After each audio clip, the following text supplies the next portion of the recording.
Welcome back, everyone, to the first battle in our Dux Britanniarum campaign. Now, a few things before we get started in the battle. I'd like any of you that have played this game before to please feel free to comment if I made any mistakes with the rules. I played this game several times solo, and I read the rule book like 5 or 6 times, but as I was playing, I still kept forgetting things. So please, if you see something I did wrong, let me know, and hopefully in future battle reports I won't make the same egregious errors. But anyway, I hope you sit back and relax and enjoy the first clash between the Britons and the Saxons.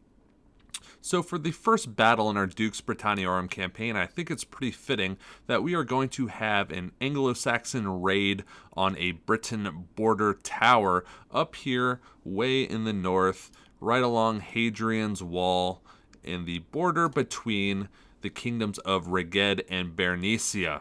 So really quickly, I'll just walk you through the scenario that we're going to be fighting today.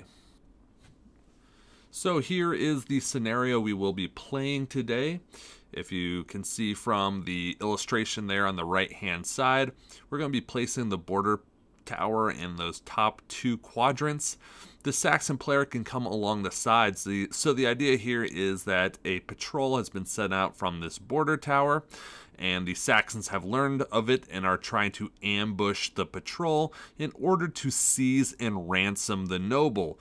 So the goal of the Saxon coming on the flanks of the table are going to be to intercept the noble and hopefully capture him before his reinforcements arrive, while the Briton player will be trying to get their units up across the table to their friendly territory.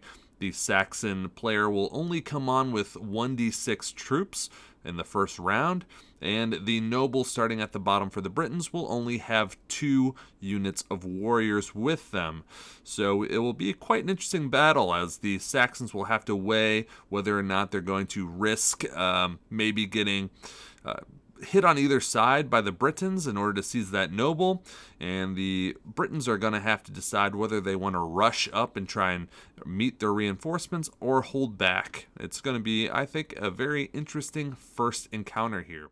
So before we start the raid and start deploying our forces, I'm just going to go over what our battlefield looks like here. So the Saxons won the roll-off, so they got to place 3 large pieces of terrain, and they decided on putting a hill over here, and they also have a farm and a pond over here, and the last piece of large terrain is they put a forest over in this side of the battlefield. And the Saxons chose to do this because they really want to stop the noble from getting to their watchtower here. So the point of this is there's going to be a noble that's been caught out in an ambush, and he has to make his way back to friendly territory. Most of my forces will be deploying around this watchtower. So as a Saxon player, I wanted to funnel them in. I want to try and cut off the forces in the middle of the table, force them here into the middle, where I can hopefully, with my higher quality troops, destroy them. And so there we go. So we'll see if the Britons are able to make it through all this terrain and get to the watchtower. I think this is a pretty favorable looking board for the Saxons. So here is the board after both sides have deployed, and this was a really terrible deployment for the Saxons. If you can see over in the corner there, the Saxons only got 2 units onto the table. They rolled a d6 and only rolled a 2. So in the first round, they'll only have 2 units being able to move and do anything. In the second round, their other 3 units will come onto the table. And then we have our noble here on his patrol. Now, he did an excellent job rolling for his initial movement. He rolled a 3d6 and ended up rolling 16 inches. So he has already made quite a movement onto the board. So he really doesn't have all that far to go.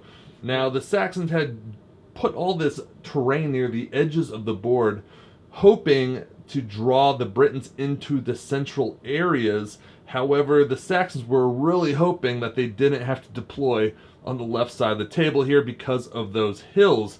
Down over here they had some gaps that they could work with getting through this terrain, but over there they did not, and of course that's where they ended up deploying. That's the zone that they rolled for their deployment.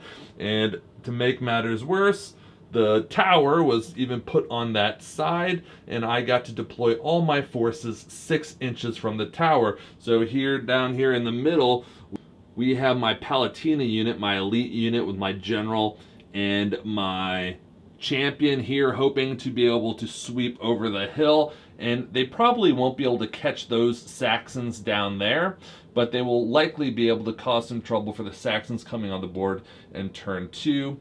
And then over here we have a bunch of my levy here that are going to just hopefully march up into the middle of the board and meet up with those the patrol group over here. So I have a pretty, for the Britons, I have a pretty clear just lane for me to get that noble into friendly territory. This is going to be really tough for the Saxons to do anything here. And then, just to be cheeky, I put my skirmishers over here to maybe take some shots into the sides of the Saxons. Now, the Saxons do have 2 elite units here. They have both of their Gedrit units right here. But again, they're going to be quickly outnumbered by the Britons. So we'll see what happens. We'll start our turn 1 here, but it's not looking too great for the Saxons already. So before we start the first round in earnest, let's go over the fate cards that were dealt to each side. Fate cards are special abilities that are able to be employed when a noble is activated, or they can also be sometimes deployed in response to the card played by your opponent. They're pretty similar to stratagems if you play 40k. And for the Britons, I have Hero of the Age, which gives my nobles and lord some extra dice in combat, but it adds to the risk of them being hit or wounded. I have 2 Shield Wall Braces, which are good cards. They allow me to take less wounds when I'm in a shield wall formation, but I also have 2 Desperari cards, which are the worst cards in the game. They mean nothing. They're just a waste of a hand, and I got 2 of them on my starting hand. That's pretty awful. But for the Saxons, they got an awesome first hand here. So they have Bounding Move, which is going to allow them to move an extra d6. I'll probably have to use this on the first round to get out of that corner to help hopefully get me on top of some hills there. I have an Evade, which is also very helpful if I'm getting attacked. Say a warrior group is getting attacked by an elite group. This will allow them to kind of avoid that attack. I got a Carpe Diem, which is probably the best card in the game. It allows you to play multiple cards at once, and also allows you to flank or attack an enemy from behind, which is a devastating attack. I have a Goad, which is good for kind of locking out some units that are in a shield wall. If you don't want half the shield wall to attack, you can use Goad on it. And then we have an Aggressive Charge, which is going to help me on my hit rolls when I'm charging an enemy.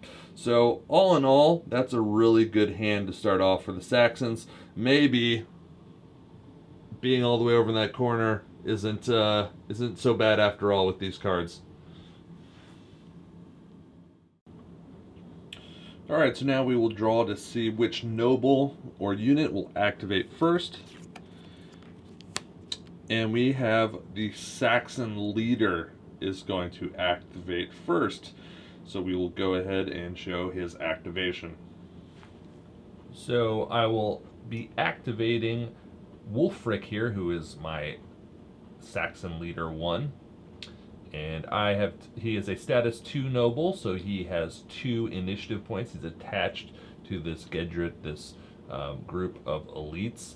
So for my first initiative point, I'm going to activate that unit of elite warriors, and I'm going to have them move. So these guys will need to roll a 3d6 for their movement. Let's just roll. Alright, so that is not a very good roll for them. They only rolled a 6, a 5. All right, so I am going to use bounding move, and I'm going to roll another d6. Oh my goodness, that is an awful roll. So that hill over here is medium terrain, so that would subtract 2 from each, so that would not be good. Whereas the hill below it right here is minor terrain, so I'll have to subtract 1. So either I'm only going 4 or 5 inches. Man, that is a bad movement for them.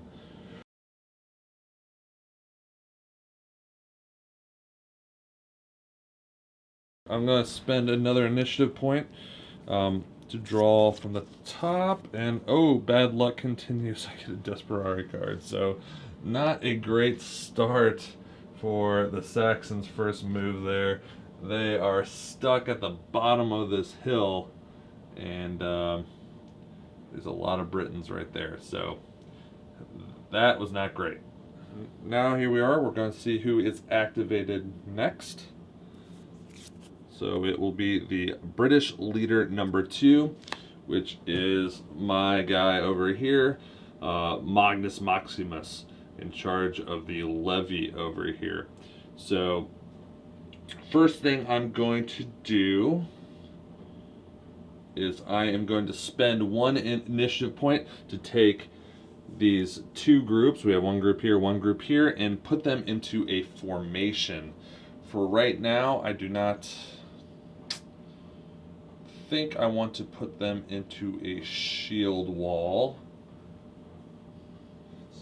Alright, so I decided to go ahead and put these 2 units into a shield wall formation. I have my leader is in contact, so he is part of that group. So they will, since they just joined into a formation, they will only be able to move a total of 2d6 inches. They're in open ground, so there shouldn't be any negative effects. So here we go, and we have 7 inches, so they will be able to move 7.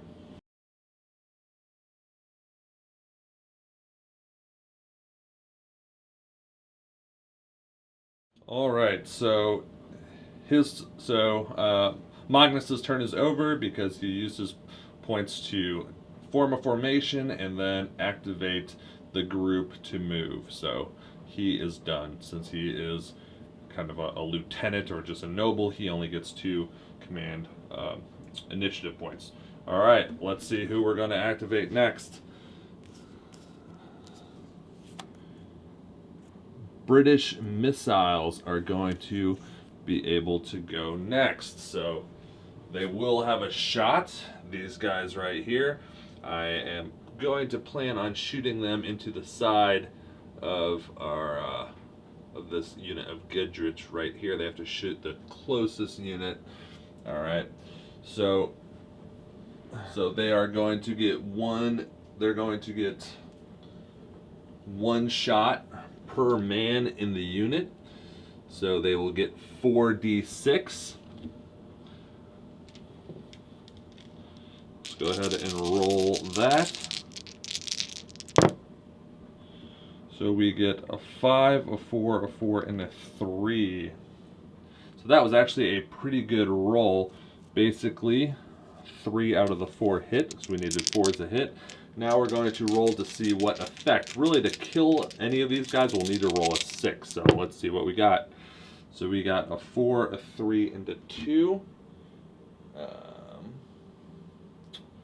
So since these guys are Gedrit, they're elites, they don't do any damage or cause any shock.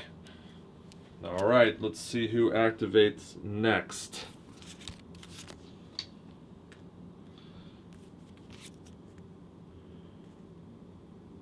British leader number 1. So he will have. So Bregenstein here will have 2 initiative points. So for his first point, he is going to take these 2 units of comitatenses, of warriors, and he is going to form them into a shield wall. And then for his second initiative point, I'm going to move them. Since I formed them into a formation, I only get 2d6. So 2d6 on movement. So 5 inches.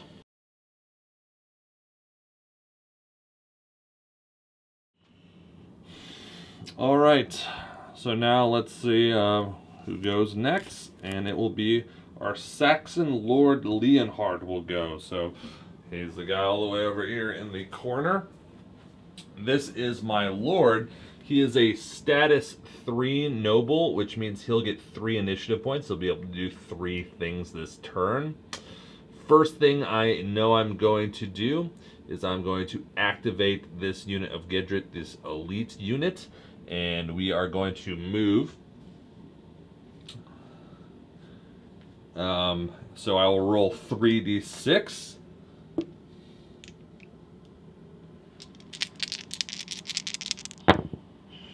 So we get a total of, let's see, we get a total of 11, but we have to subtract 1 pip, one number from each of these dice, because we are going over this kind of minor hill here. So we will get a total of 8 inches on our move.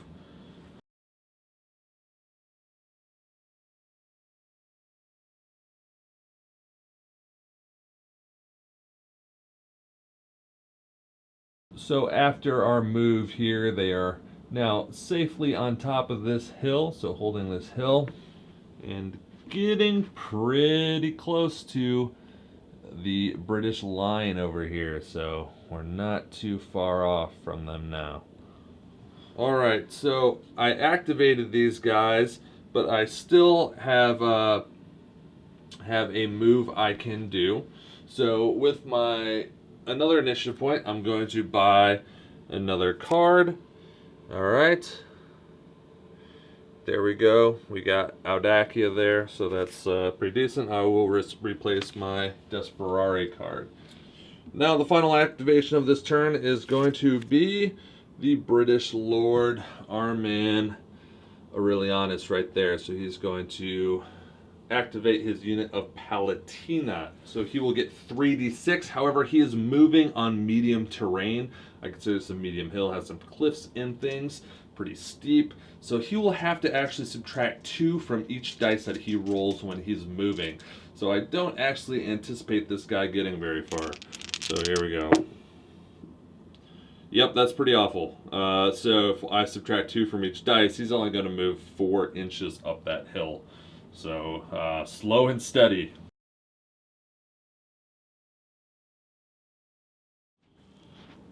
So with Aurelian's initiative point, I have 2 initiative points still to spend. So I have 2 initiative points still to spend with Aurelian, so I'm going to go ahead and buy a Fate to get rid of... Oh my goodness! Another Desperare card. Ugh.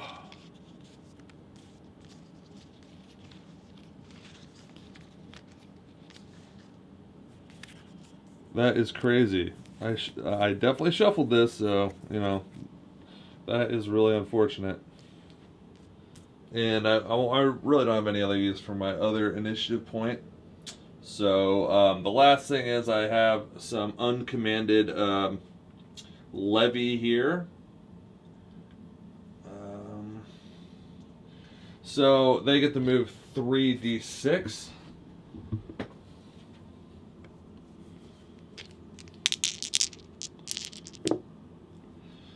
They are going to have 8 there. So if we survey the battlefield here from our first round, it was actually kind of a dud on both sides. All right, we didn't get much movement from either the shield walls, which was to be expected. They didn't move all that much, but the Saxons whiffed on their movement, barely getting even to the edge of the hill. These guys only got an 8. I pulled 3 Desperare cards, worthless cards. on my turn. So yeah, that was pretty bad for both sides here. I do think still the Britons are in a pretty good position right here with their warlord and elites coming down the hill. And over here, the Saxon lord might have to stay on that hill for a while. I don't know if he really wants to come down. He's outnumbered. Next round, reinforcements are coming onto the field for the Saxons. So maybe it will look a little bit better in a moment for the Saxons. All right, turn 2 will be up next. All right, turn 2. Let's see who gets to activate first. And we have Saxon leader number 1 gets to go first again. So my guy down at the bottom of the hill here. So again, he is a status 2 noble, so Wulfric will be able to do 2 actions here.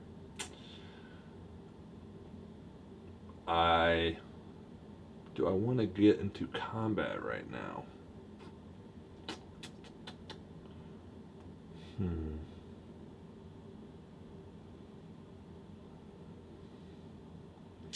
You know what?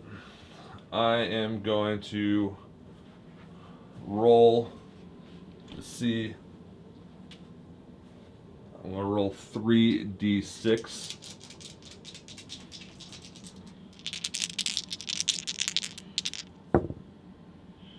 Oh man, another terrible roll.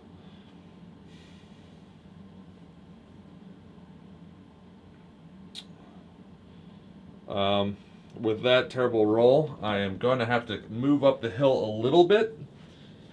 It's going to be -2 to the pips there, so I'm only going to be able to get those guys 3 inches on the hill.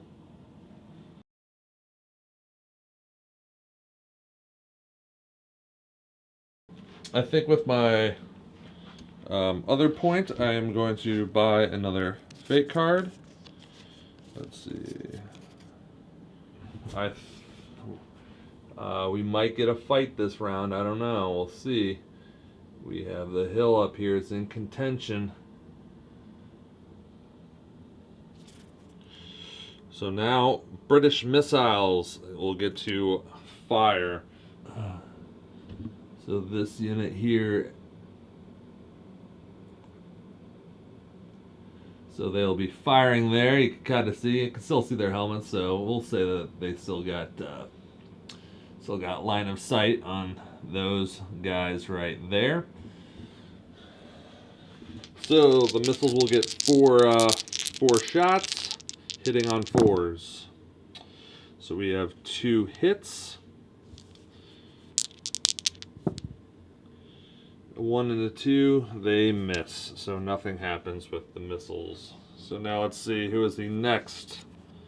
We got British leader number 2. All right, so that would be Magnus here.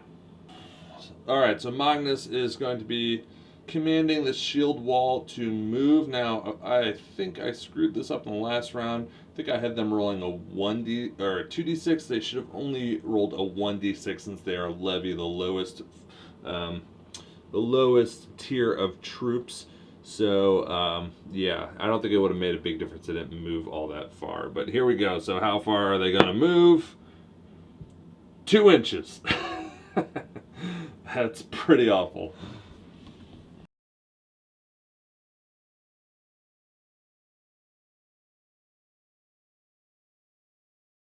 So there are my levy moving over towards by the hill there. I guess I probably should have put them into shield wall this early because they still got quite a ways to go before they're going to get into combat. Man, it's going to take them forever. So that was not very smart. For my second point, I'm going to purchase a card. Okay, get rid of one of my Desperaries, so that will be nice. Alright. Alright, let's see who is the next up. We have the British Lord, so we might get some combat here. I'm actually going to, with my first activation, I'm actually going to activate this unit of levy because they're within 9 inches of Aurelianus there, so they will be able to move hopefully 3d6 inches. I want them to kind of make it over by those skirmishers over there. We'll see how far they're able to go. So here we go, 3d6 for their movement. 11, so that's pretty good. I could probably skirt by the hill over there. Get right by those skirmishers, that'd be nice.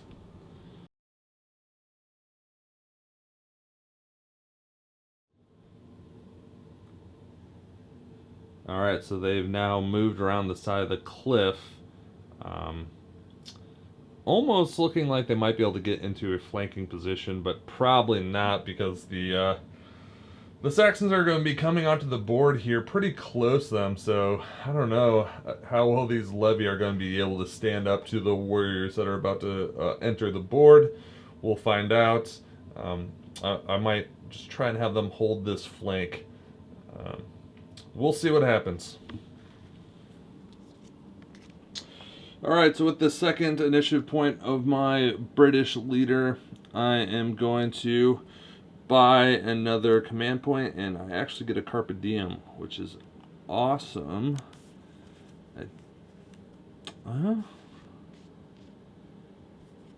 Let's see.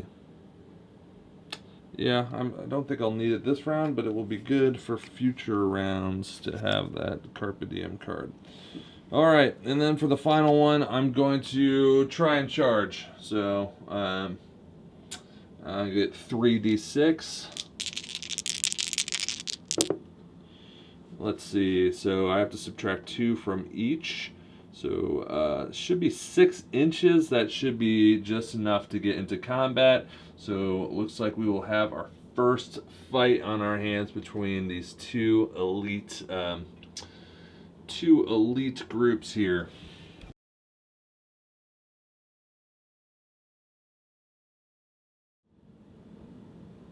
So there is the first clash of arms we have in this fight. So we'll total up. We'll start with the British first. So let's total up how many dice they're going to be using in this attack. I am going to activate a card, which is Hero of the Age. So a leader or champion doubles the dice rolled in combat. I'm going to be using that actually on my champion right here, Mr. Lucius Varanus right there. So he will get 4 dice in the upcoming combat because champions get 2 dice. I'm going to get 1d6 for every man that is fighting, so I'll get 6 more dice. And then I'll get another dice for my leader there. So right now we're at a total of 11 dice for that unit. The Saxons will be getting 7 dice to roll in an attempt to wound the enemy. Now, one thing to note, I didn't see this in the rule book, maybe someone can clarify, but there doesn't seem to be much of an advantage to fight on a hill, it looks like. Looking at the cover rules that give you make it harder for you to hit the enemy, I didn't see hills listed. I saw a bunch of other things, but I am going to add hills as a light cover, meaning that the Saxons that hit me, since they're downhill of me, will be hitting on 5s instead of 4s. I think that's only fair. You know, historically, holding hills was pretty important during battles. So I don't know, maybe someone could clarify that if anyone has played this before, but I'm going to treat that hill as giving the Britons a little bit of an advantage here. Alright, so let's roll for the Britons here. So they need 4s to hit. Alright. Wasn't actually that great of a roll. Looks like they have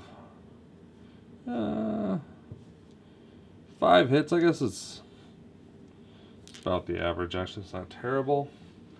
All right, now for the wounds, to see if any wound. All right, so let's see here. So we have a 6, a 5, and 3 4s. So that's actually a pretty decent roll. All right, so it looks like we will get 1 kill. And man, 4 shock is going to be put on these guys. That was actually a really good roll. So 1 will die. 1 will die, and 4 shock will be put on the Saxons. But the Saxons, they get to hit back first. So the Saxons will get 7 hits up against the Britons. All right, only 1 hit. Oh, that's not good. All right, not good. Okay, so we have 5 now.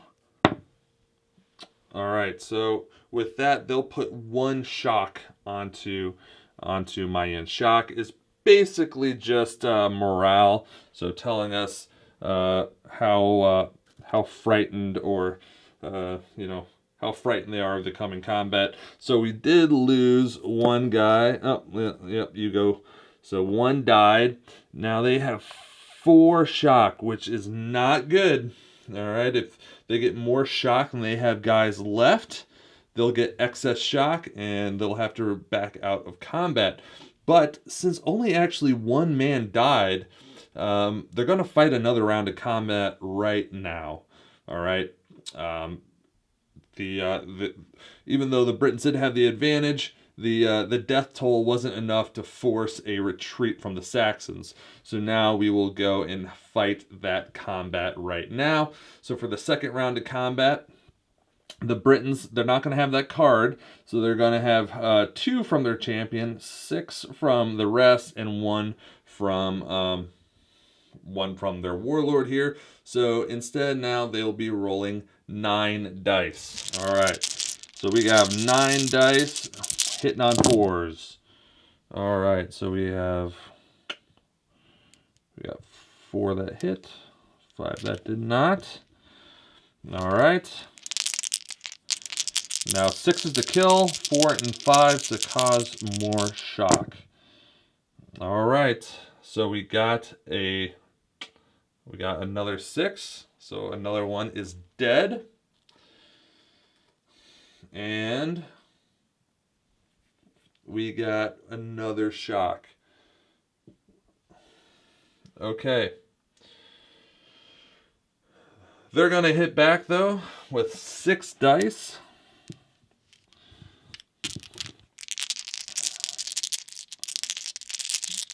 Oh, that's 5 dice. Hitting on 5s. All right, so we only have 1 hit again. That's not good. Dice are not doing very well for them. And a 1, it does nothing. All right, so at the end of that combat, 2 have died. And now I forgot to do this before. I need to roll to see if my noble is wounded. So if it equals the amount of men dead or less, then he gets wounded. So he rolls a 3, so he is fine. He is not wounded. Yeah, he would have been fine. All right. Since these guys have more shock than men, they are going to have to retreat 1 inch since they're elites for each man that has been killed. So they will need to retreat back. So unfortunately for the Saxons, they only retreated 2 inches away.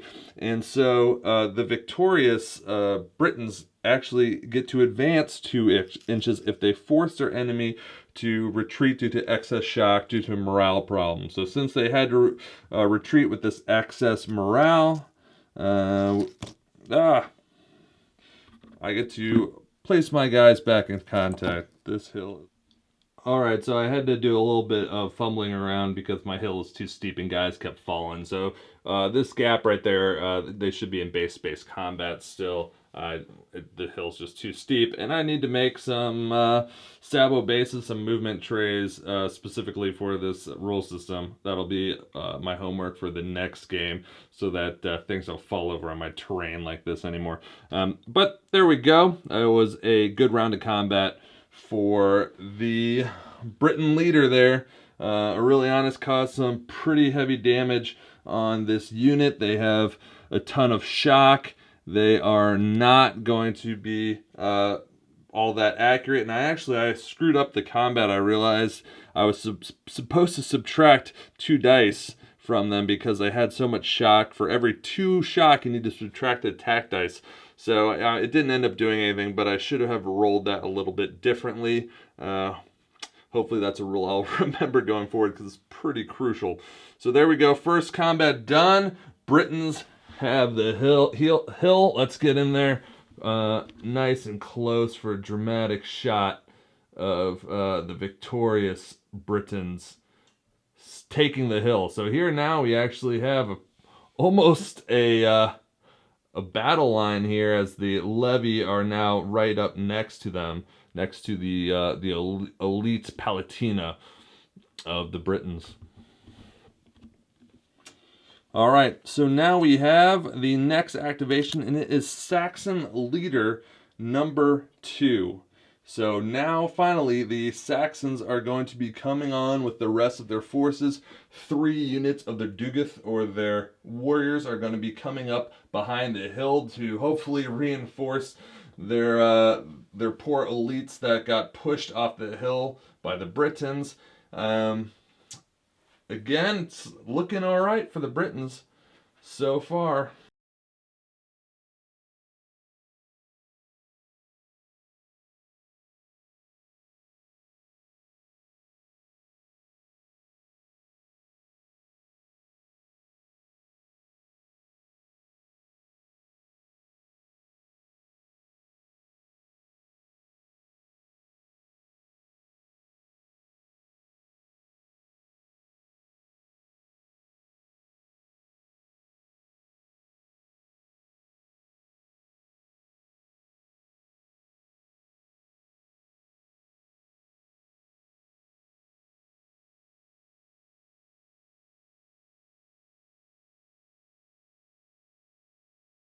For the first activation of Rickamir, my warlord, he is going to move these guys forward 3d6. So let's see what we got here. So they actually get, wow, they get a 12-inch move. So I think I am going to put them into combat here. I'm going to try to get them into combat with my warlord over here. And I'm going to be using aggressive charge here, which will add 1 to the hit roll with that.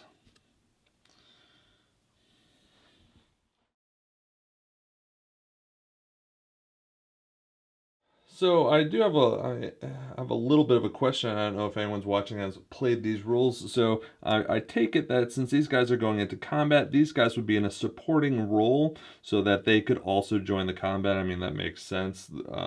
I don't know why they wouldn't join the fight. But I'm going to roll these guys' attacks first separately because they have their aggressive charge, so they'll be able to hit on 4s instead of 5s because these guys are still in terrain. And then I'll roll the attacks for these 6 attacks, hitting on, wait, is that 6? Yeah, 6 attacks, hitting on 4s. All right, so they have 3 hits. All right, now we need to roll to see what will happen. Nothing is what happens to those guys. Man, they are catching some lucky breaks. All right, and now let's roll what's left. So I do have to subtract 2 dice from the pool. So they'll only be using 3 dice for this attack. The noble is still in there. So 3 dice. 2 actually hit. And I believe they cause 1 shock. So that will move these guys up to 2 shock. Alright, so now my warlord's going to hit back. Man, he has been a lucky dog. So he is going to get, I believe, 6. So I'll have to subtract 1 dice because they have excess shock.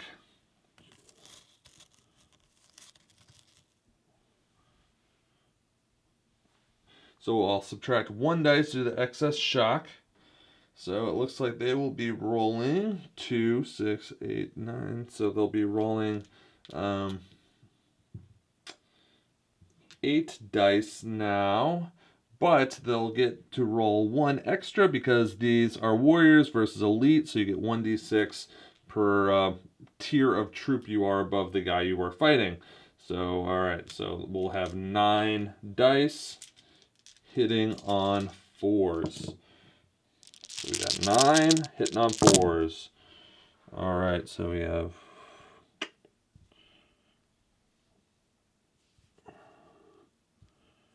4 hits now. The hits will be allocated evenly between these elites and these warriors. So we'll do the elites first. They get 1 more shock.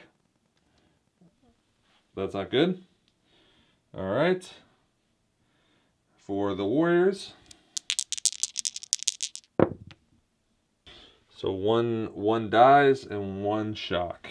So, all right, so this is going to cause these guys, again, because they have excess shock, to retreat back 2 inches. Alright, so after I move them back, we now have a little bit of a gap, but for this combat, again, only 1 guy was killed, so that's not enough to force anyone to move. So we gotta fight another round of combat between my elite group and this group of warriors. Man, these guys are hanging tough. So let's see. For this one, they will now attack with 5 dice. Because they lost a guy in the previous combat.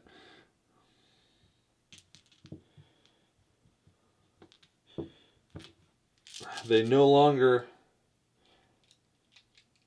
have their aggressive charge, so now they are hitting on 5s instead of 4s. So we got our 5 dice, and it looks like we got 1 hit.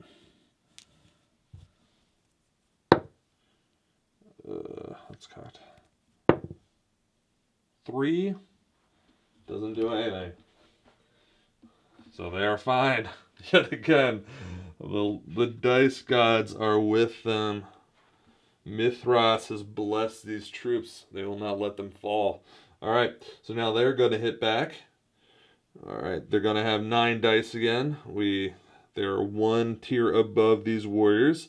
So even though we lose a dice because of the shock, they still get 9 dice. Alright, so we got 9 dice hitting on 4s. Alright, so it looks like here we got not the greatest roll. We only hit twice actually. That was pretty awful. Okay. Another one's dead though. Another one's dead. Alright, so we'll pick this guy out of the group, and he's dead. So, all in all, you know, oh god, the hill is more dangerous than the Saxons for these Britons. Alright, now I still have another command initiative for this guy, and so I am going to attempt to charge into these guys here. I've already used a card, so I won't be able to do any more fun shenanigans. So for these guys, I'm going to roll 3d6. All right, so I rolled a 13. That will definitely be good enough to get these guys into combat here. Now, this is, I anticipate it's going to be quite the bloodbath for the Britons here. These are levy going up against warriors and a noble. Yeah, it's going to be pretty bad for them, I think. All right, so we'll start with the Saxons first since they're charging. They get 6 attacks for the unit and 1 for their noble, so they'll be rolling 7. And the levy will just be rolling 6. So that's not that big of a deal, but it is really easy to kill levy. Actually, no, I lied. They'll be getting 8 because they're 1 tier ahead, above of levy, so they get extra dice for that. So they'll be rolling 8. 8 dice, hitting on 4s. And that's a pretty good attack right there. Well, it's about average 4. Okay, and then we'll see wounds. Oh my goodness, that's a terrible roll. Oh man, so they only kill 1 and get 1 shock. Wow, that is a spectacularly bad roll. All right. So now the levy are going to hit back. They get 6 dice.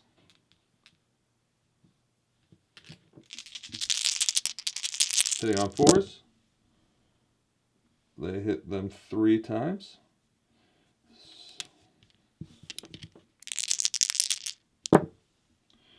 I think they might just cause 1 shock though, so that was also a pretty bad roll for the Britons. So at the end of the first round of combat, 1 guy dies, and each of these units get 1 shock. So that actually wasn't a terrible round for the levy. I thought they were going to do much worse, but now we got to fight yet another round. So 8 dice are coming back at the levy here for the round 2 of combat. Hitting on 4s.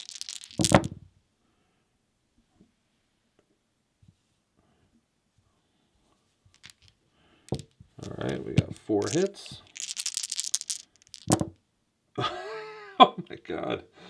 All right, well, another one's killed and 3 whiffs. That is awful. So in 2 rounds of combat, they've rolled, what, 5 ones? And for levy, you can put shock on them with just getting above a 1. The 2, 3, and 4 put shock, 5 or 6 kills. And, you know, that's pretty awful. So, okay, another one will die. And they're going to attack back with 5 dice against the Saxons. So here are the Britons attacking back. They need 4s. They get, oh man, they get 4. So they, you know, even with being outnumbered, not having as many men, they get as many hits. All right, 5 or 6 is kill. 3 4s, wound. Ooh, that was not good for them either. So, so 1 will die. And for the Saxons, they will get another shock. So, you know, wasn't what they wanted, but at least they didn't lose the combat, I guess.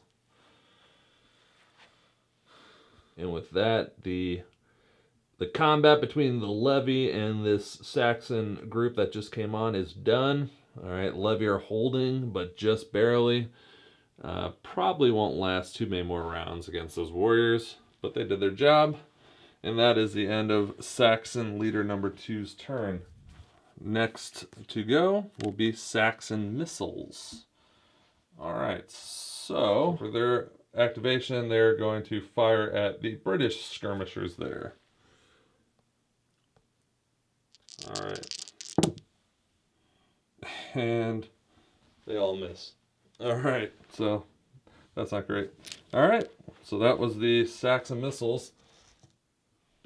All right, so this guy is up now. He does not want to go back into combat with those guys on the hill. It has not turned out too well. So instead, I'm going to use one of his initiative points to decrease the shock by 1.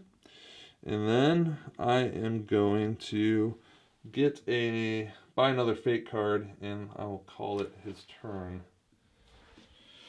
So he draws Rally.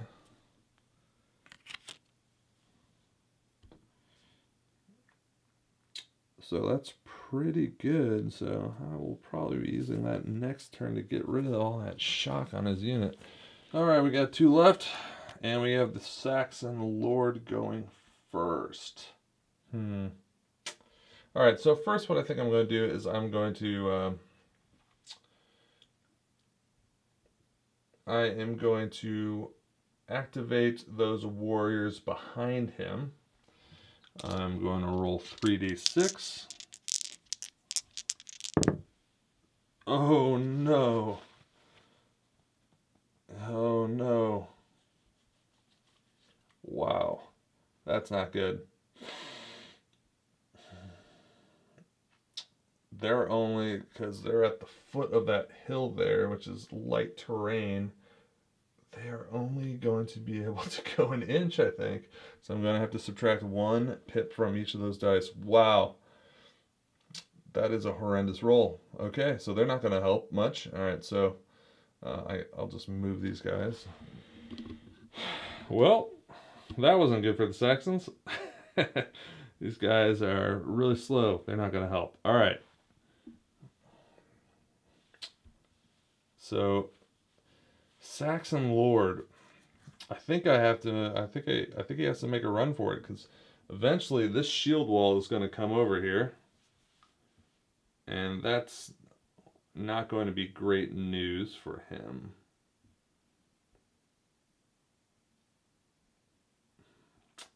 Yeah, I think he has to make a move. All right. Well, let's roll 3d6. Yeah, I'm going to draw another fate card in case I get something good.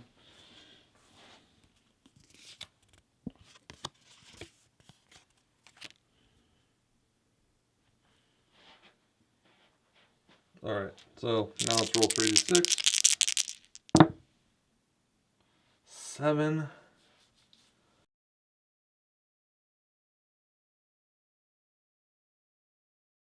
I had to get a movement tray so those guys could stay up on the hill. Alright, so that's it. So another lackluster turn for another Saxon noble. Alright, next up is going to be British leader number 1. He's actually in a pretty decently advantageous position down here. He's going to try and I think charge the... yeah, I think he's going to try and charge here. So shield wall, he'll get 2d6 movement. Oh, that'll do it. Alright, so we are going to have a round of combat here.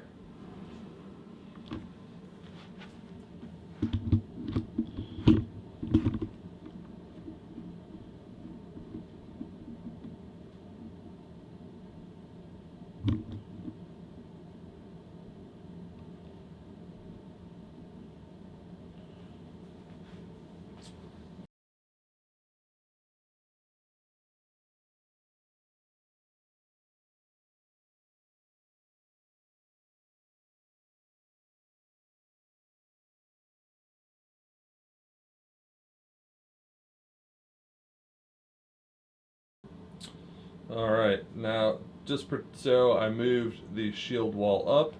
Now I'm going to have these guys actually just supporting. I want to leave enough of a gap for my second shield wall to come in.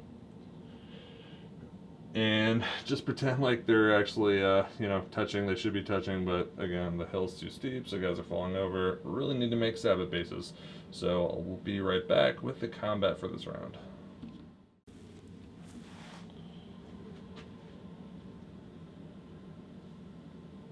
Now, for this combat, I'm using shield wall braced, which will allow me to roll with a -1 to hit. Alright, so that will help me, especially since they're on a hill. So it'll kind of, I guess, make our hitting even. I'm going to be hitting them on 5s. They're going to be hitting me on 5s. So if we figure out how many dice we're rolling here. Alright, so I have these 6 are in, pretend that they're in base-to-base combat with these 6 up there. Alright, so I'll get 6 dice. And this other group of warriors is in support. They're overlapping, so they'll be able to add 2 of their fighters into this attack. So that's for a total of 8. Also adding my nobleman there, so there will be 9 attacks going up against 6, 7 for my leader. His champions here, so that's 2 more, so that's 9.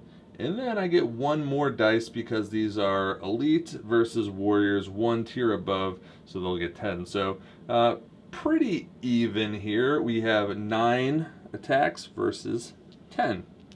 All right, so we will start first with the Britons.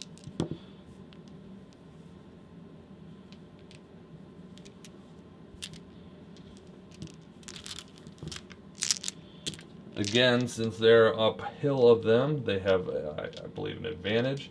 So they'll be hitting on 5s instead of 4s. So it looks like only 1 hit. All right. And then, no, so they don't do anything. So the Britons whiff. All right. Now, the Saxons, they need a bigger roll here to kind of change this battle around. It's not going so great for them. Alright, so they will be getting 10. Hitting on 5s, and that was a good roll. Alright, yeah, very good roll. So they got 5 hits. Wow, that's good. Alright. Now to wound. That was a pretty good round of combat, man, for them. All right, so what's going to happen here is 3 are going to die of the warriors, and 2 are going, and they're going to suffer 2 shock. So that is huge. So these guys, let's take the guys in the front. 3 are dead. Wow. Sorry, I forgot shield wall. So actually only 2 are dead. Still not great for them. 2 are, and that will end that round of combat. Since he can't follow up because they did not retreat back due to excess shock. So that will end the combat. So pushes back the Briton spear wall there with really the hills are playing pretty vital role in this battle, as both of the elite units for, well, the Saxons and over there the Britons have been holding firm on the hillsides. And that is the end of round 2. So kind of a mixed bag. I think definitely it's looking pretty good for the Britons here. They put a beating on 2 different units. This unit on the hill has been really just giving it to the Saxons. The other, that Saxon warrior unit that was hoping to come on and crush the levy, I mean, they won the combat, but the levy are still hanging around. We'll see what these guys can do. So I don't know what I'm going to do, if I'm going to have to change their formation. If I turn them into, break them from shield wall, I think I might have to break them out of their shield wall in the next round and have them just be a mass formation. Because right now they're moving 1d6, and you know, they have quite a ways. They still have Yeah, because they would still need, what, 2 rounds of movement before they could even get in range of combat. So yeah, that was a mistake. I should not have put those levying shield wall. They are moving way too slow. So we'll see. It should be interesting, and we'll see if the 2 warlords can hold. They're in kind of isolated positions there. Both of these, both the warlords, are kind of overextended here, all kind of by themselves. So again, should be interesting. We'll see what happens in turn 3. So I actually forgot to use the second initiative point for my noble for brigands. So we're going to buy step 4th and add that to our fate deck. Alright, start of round 3. We'll see who gets to activate first. We have the British missiles that will be going. The British missiles, the British bowmen, are going to be shooting against the Saxon bowmen. It's within 12 inches, so they will be using 46, hitting on 4s because they're in the open. So we have our 46. Oh wow, that's pretty good. They get 3 hits.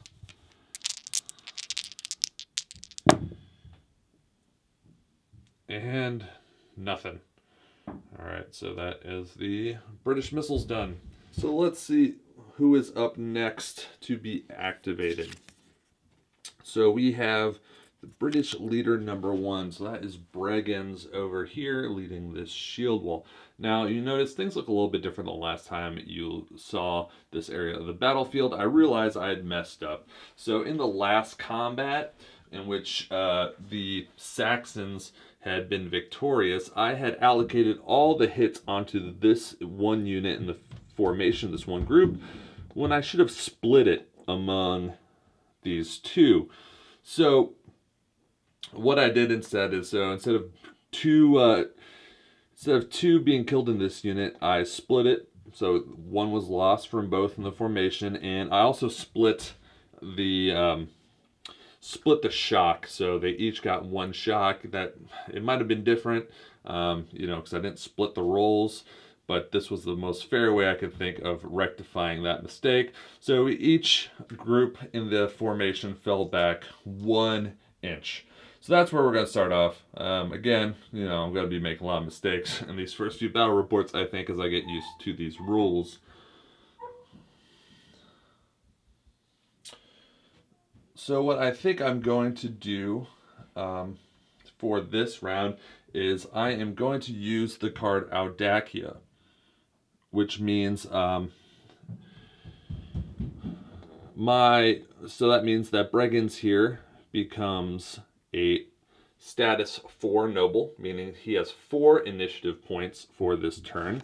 So I will use 1 of those initiative points to get rid of the shock on this unit. I can't really affect this unit because they're more than 3 inches away since he's in combat. Actually, he is not in combat because he's 1 inch away. So I had to think there about what I want to do with his 4 initiative points. Since he's not actually in combat, since they fell back 1 inch, I'm going to use 2 of the points to remove these shock. I believe I can do that. I believe I can use 2 initiative points on that. I am going to use another initiative point to purchase myself a card. And now I'm going to use my last command point to move these guys back into combat.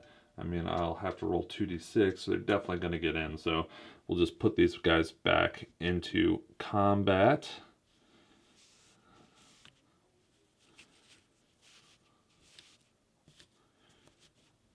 All right. So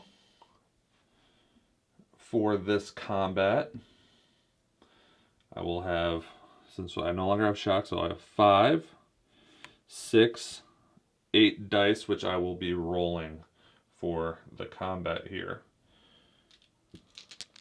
8 dice, 8 dice, hitting on 5s. It's actually a pretty good roll. So we have 5. So we had 5 hits there.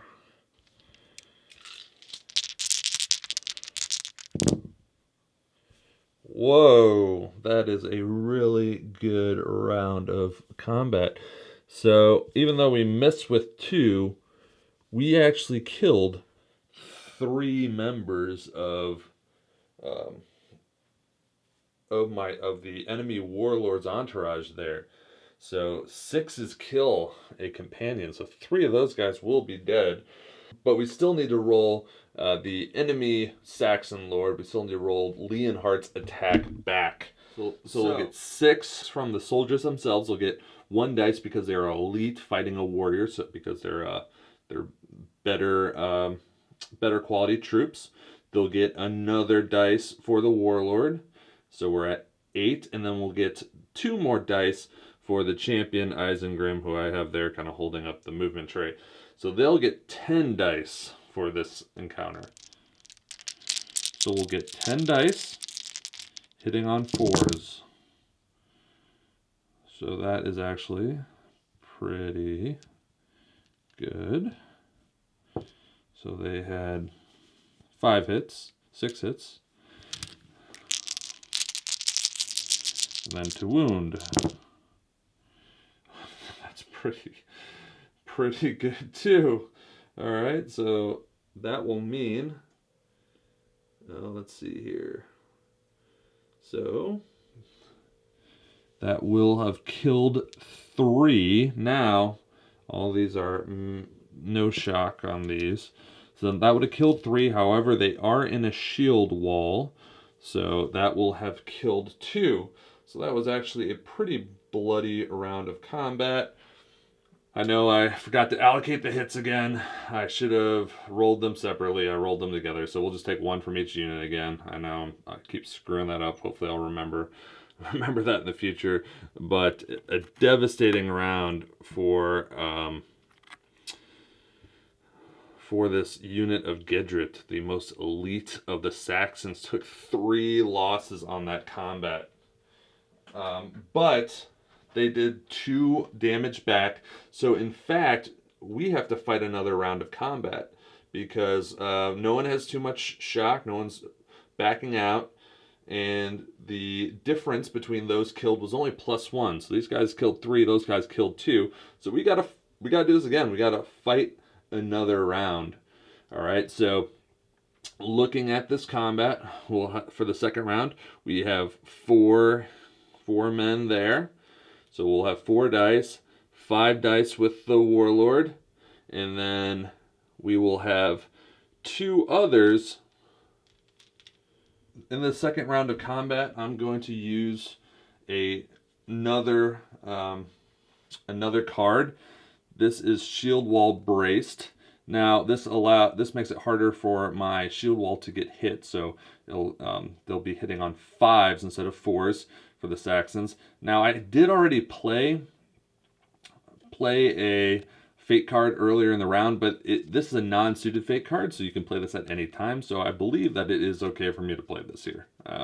You can correct me in the comments if I'm wrong, but since it's not suited, I can play this at any time. Even on my opponent's turn, I could play this. So I really want to make sure no more guys die, since I kind of have the advantage here. So I am going to play that now. So again, I will be having 7 dice during this combat, hitting on 5s.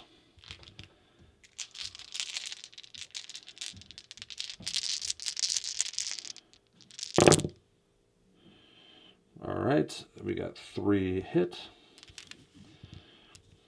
Now, let's see if I can kill any more. That's cocked. All right, so I will kill another one. Some good dice rolling by the British shield wall here. All right, but they have to get hit back first, so let's see what Leonhard can do. So he has 3. He'll get 3 dice for the men in his group. 1 dice because they are of superior quality to their opponents. They'll get 1 dice for their lord and 2 dice for their champion. So they will get also a total of 7 dice. And since I have shield wall braced, they too are hitting on 5s. Pretty awful roll there.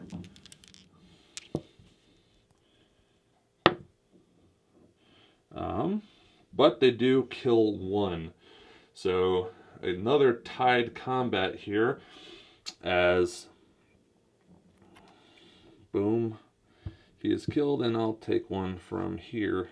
So there we go. No shock on that combat, but 2 more guys are dead. It's looking pretty bad for the Saxons right here. We'll see how the rest of this round goes, but this might be the time where I need to think about withdrawing my forces. We'll see. I had forgotten to roll to see if he is wounded. So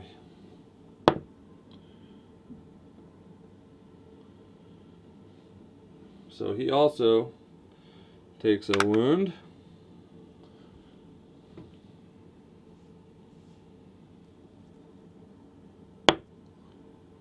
And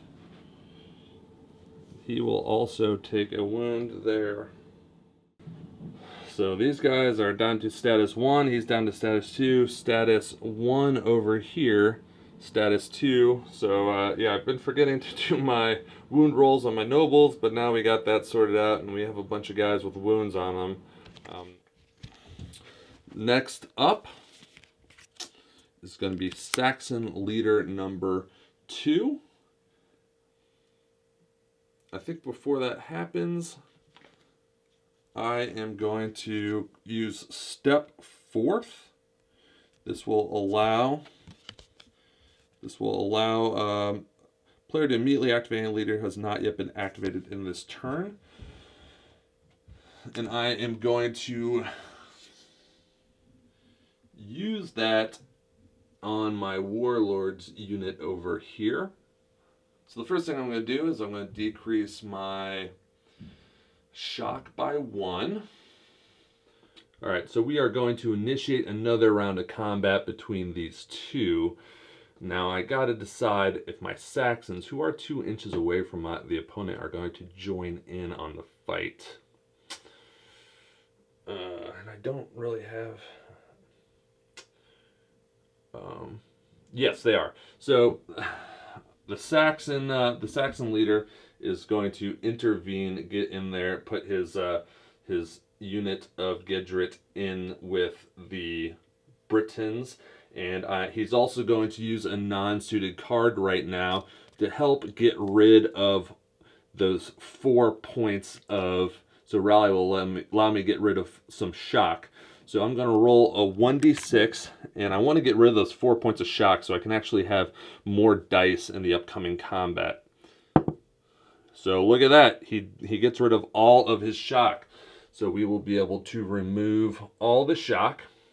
Alright, so now we're just going to move these guys up into combat range. We're going to say this is combat range because that hill is awful, and my models keep falling down it. So those guys are in range with them.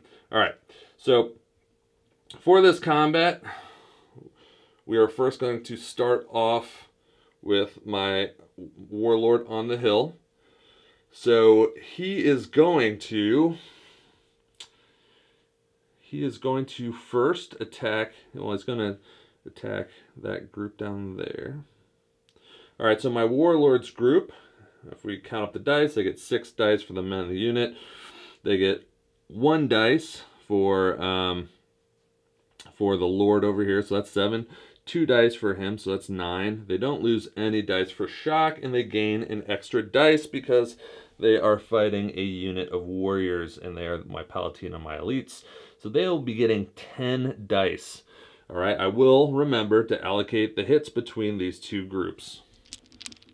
Alright, so we have the 10 dice. All right, I will be hitting on 4s. All right. 5 hits. Got the average.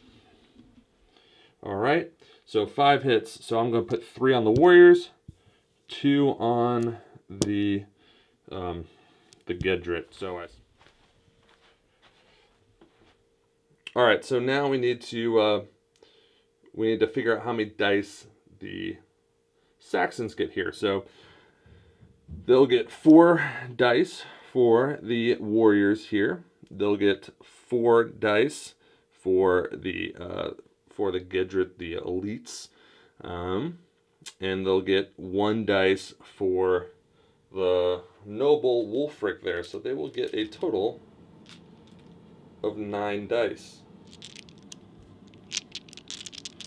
5s in order to hit my Warlord's unit there.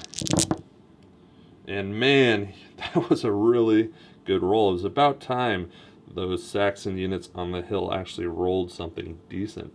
So they got 6. Now they will kill a man on a 6, shock on a 4 or a 5. Well, you know what, let's be generous. It's a little cocked, but we'll say that's a 6. All right, 2 6s, so they will kill 2 guys and put 1 shock on there. So, a bloody round of combat. Let's remove some casualties here. So, 2 guys are dead here. All right, 1 guy is dead here. Okay, and then I lose 2 of my elite unit. So let's just grab these 2 guys up here. All right, so finally they've thinned down that elite unit on the hill a little bit, but they also suffered 3 casualties of their own.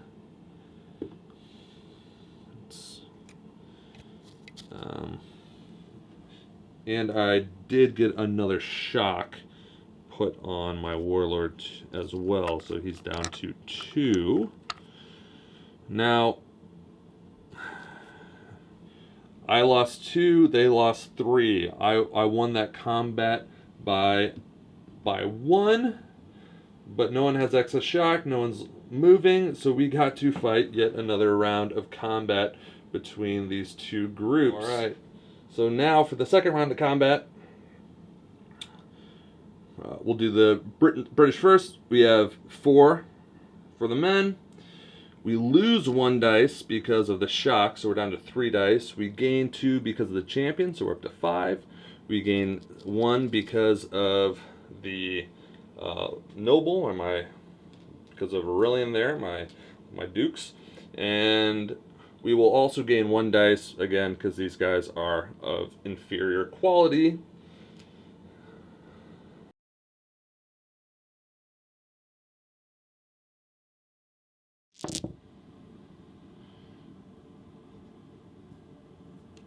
A little bit above average there. Again, we're going to put 2 on the elite unit, 3 on the Warriors. So let's roll our hits on the Warriors first.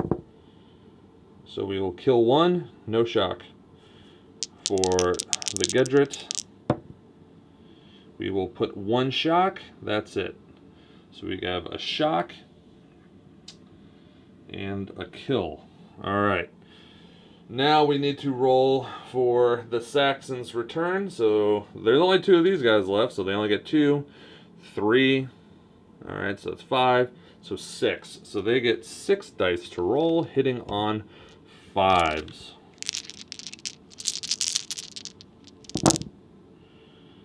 They get 3 hits. If they can get 3 6s again, that would be devastating. All right, so they roll 1 6. So one of my, 1 will die. So we have 1 dead here, 1 dead here,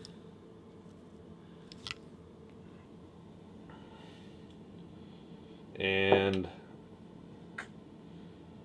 no shock there. So, all right. bloody battle here on the bottom of this hill, as finally the Saxons have been able to, through attrition, to wear down the British dukes a little bit, but they've suffered pretty awful casualties. Really, that unit has taken on 2 Saxon units and still standing. So we'll see what happens as this combat continues. So in the previous round of combat, I actually forgot to roll to see if any of my characters were wounded. So since he lost a total of 3, I will need to roll 3 or better so that I don't get a wound. No, so my commander here takes a wound. I'll take that. I could kill off my champion. I don't want to do that. And also, Wulfric needs to roll a 3 or better. Nope. He also takes a wound. Alright, so I interrupted the Saxon leader 2's turn to go, so he will be going next. He's the one fighting the levy over there. He's going to finally try and break them. So, over here, first thing he's going to do, he's going to use one of his command points. Actually, and I am going to buy a card. So we got another Carpe Diem. I've not really been able to use these. I haven't had really any flanking attacks or really all that great of cards actually with the Saxons. So for this unit of levy right here, they'll only have 4 dice up against my 7 dice. Well, we got 6, 7 for him, 8 because they're 1 better. So they'll get 8 dice going up against 4s. So this might be enough to break the levy here if they get a decent roll. So I'll be needing 4s to hit. That is an awful roll. Man. Bad luck streak continues. Now, I believe that kills 3 of them. Nope, it only kills 2. So they'll kill 2 levy, and they will put a shock on them. Now, the levy get to roll back with 4 dice. They all hit. Pretty good.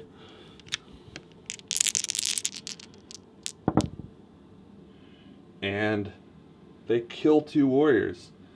Alright, so they each lose 2 guys. These guys get another shock. And both lose 2.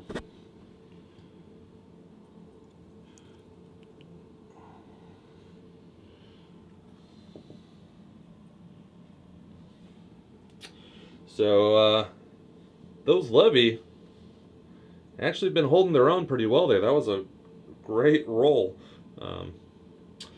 They've held these guys out for many rounds of combat. And we're going to have to fight this round again, which is not in the levy's favor. This is probably where they'll break, but we'll have to see. The Saxons, again, have not been rolling well over on this area. Alright, back here for the second round of combat.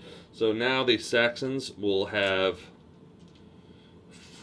4 dice for the men remaining, 1 dice for their leader here, 1 dice because they're of superior quality.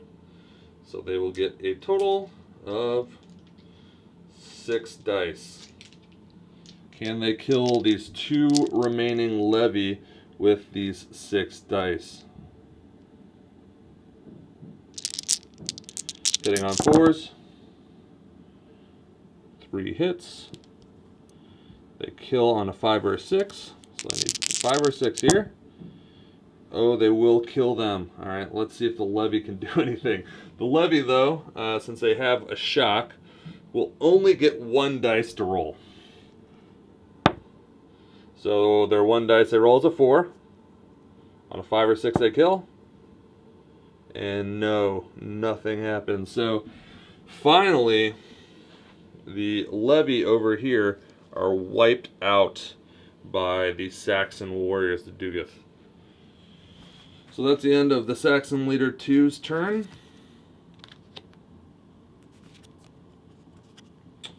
Now we will go to the British Leader 2. So this guy over here who has been trying to corral this mass of levy. So for him, he's actually going to spend one of his initiative points to break them from out of their formation into just a mass formation. So they were in shield wall, now they're going to go into mass formation. So he'll get to move with 2d6.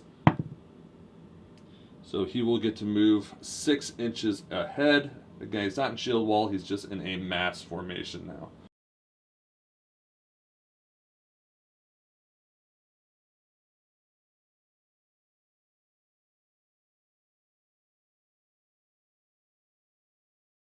Really quickly, I forgot that I needed to roll to see what happened since I did have a unit that was destroyed. So I need to see if my force morale is impacted at all by their death.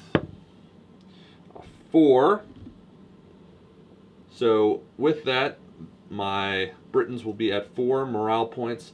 Well, the Saxons are still at 5. They've taken a lot of casualties, but they haven't actually had any units destroyed yet.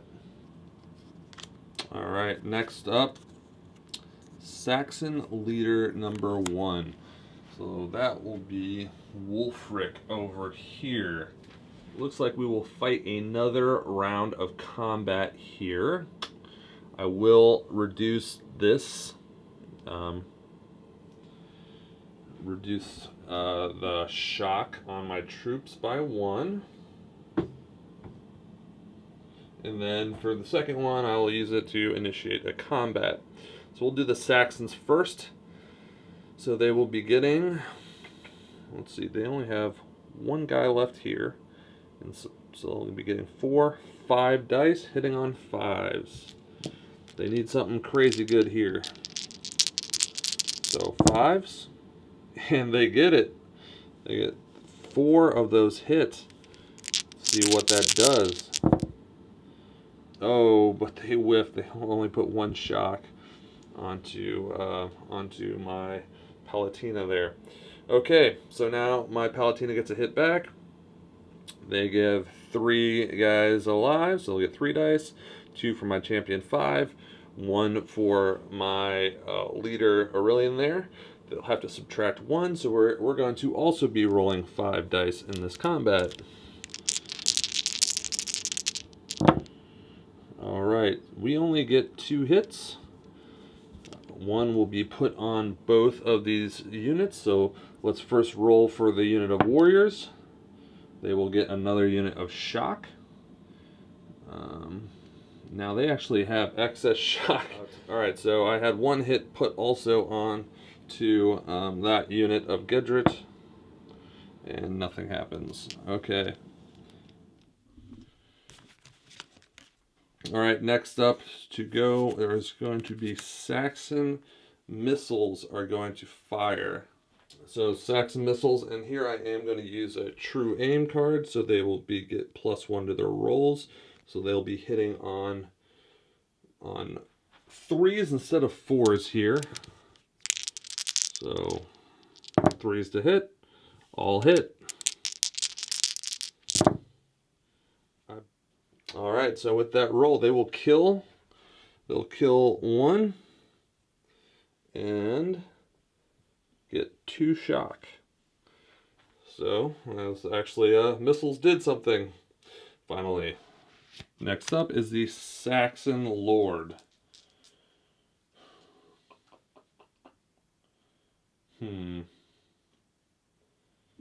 Saxon Lord is not in a great spot there. He only has 2 guys alive. He's down a wound.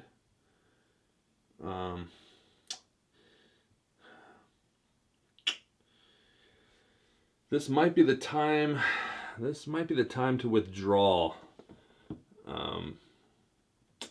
You know, these guys are still uncommanded, so I have not been able to move them like at all the entire game. So they're not going to get in top. They're not going to get to my Saxon Lord before this shield wall of levy gets there. And while You know, they're just levy. That's a lot of dice. So he's about to be surrounded.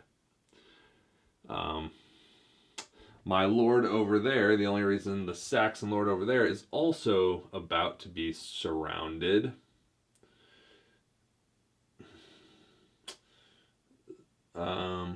But we're going to start getting real risky.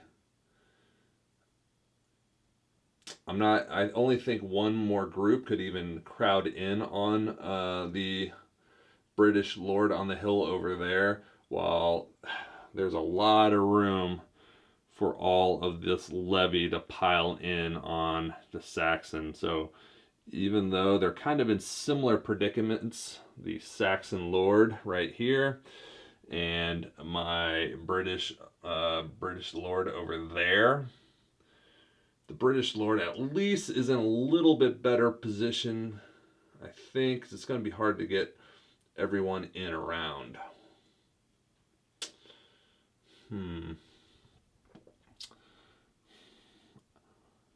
It's not looking like I'm going to be able to get the objective of capturing a lord before someone dies.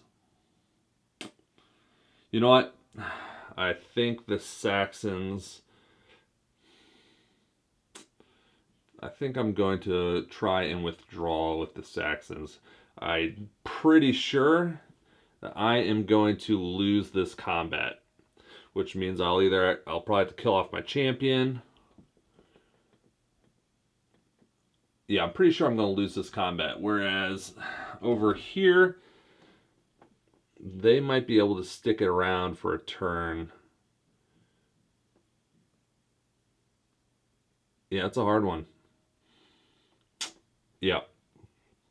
I don't think that if this keeps going, that it's going to end well for the Saxons. They might be able to,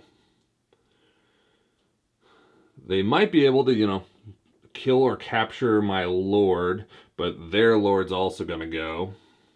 There's going to be even though this is two groups of levy put in shield wall, they'll still be pretty decent.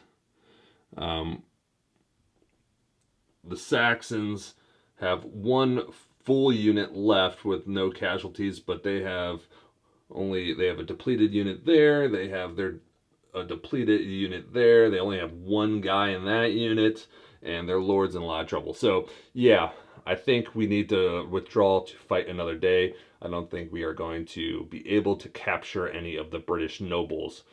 So now we need to withdraw. So now that I've stated that the Saxons are going to withdraw, we need to see if there's going to be any pursuit.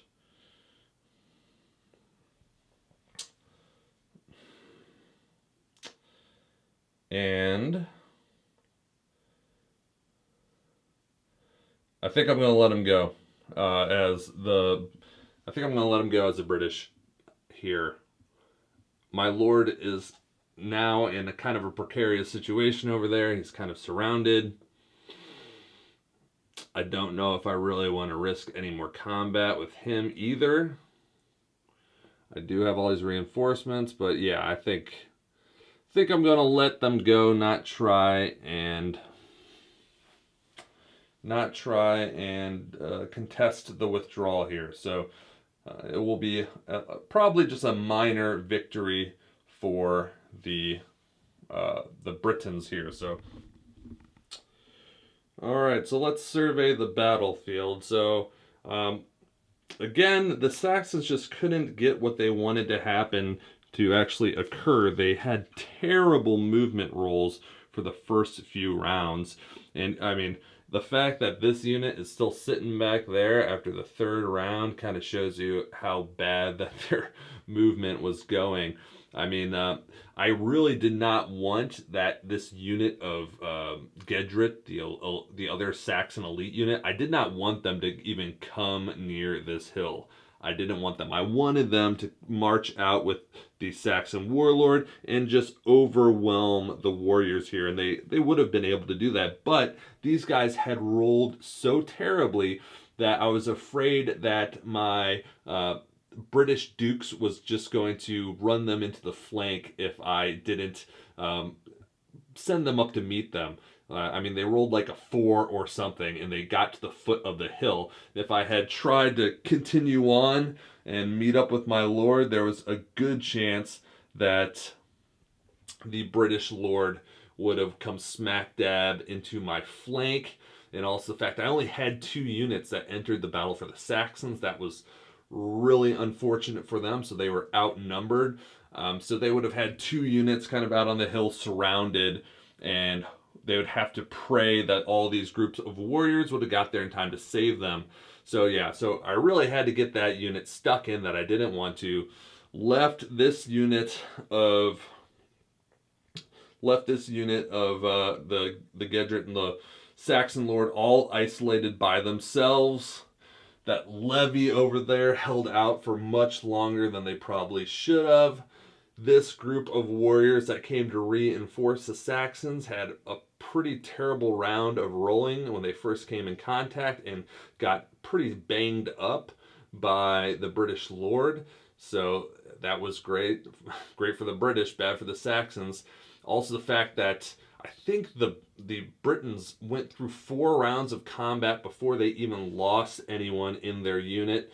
That was pretty key. So for the Saxons, it was a mixture of really terrible movement and just some bad combat rolls that really ensured that they were not going to come away victorious from this. It was actually kind of close because I think, a little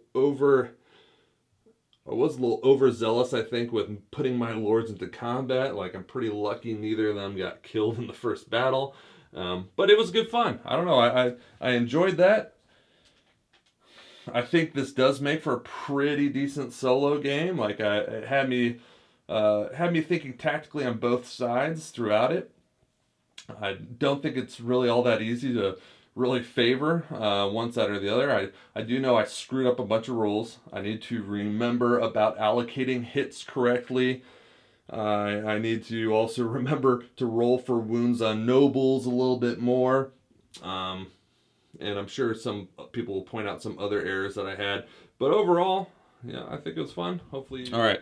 So as we look at the table here, the Britons will get a +2 victory since they were able to stop the Saxons from achieving their victory of kidnapping and ransoming a noble and were forced to withdraw.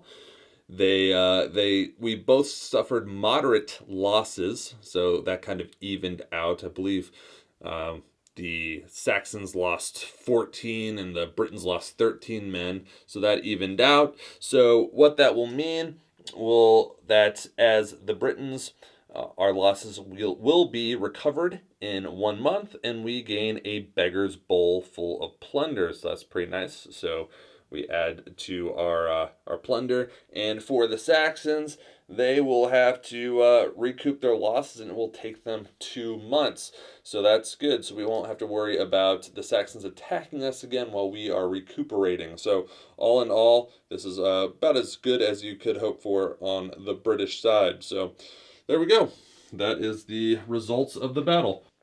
And there we have it. Our first battle is in the books, and it turned out to actually be a pretty close battle. I thought the Saxons were going to be absolutely trounced, but looking at the casualties, is actually pretty close, even if the dice kind of betrayed the Saxons today. This is the first time I've done a battle report in many years, and it was a lot of fun. I know there are many ways that I could improve this, especially with the camera work and, knowing the rules a little bit better, but I'm confident in future battle reports, things are only going to get better. I hope you enjoyed it. Again, if I made any errors, if you saw anything that I could do better, please leave me a comment down below. I love taking feedback and critiques that way. Also, hit that like button, subscribe, and I'll be back soon with some more battle reports, some more painting tutorials, and of course, some more terrain. Take care.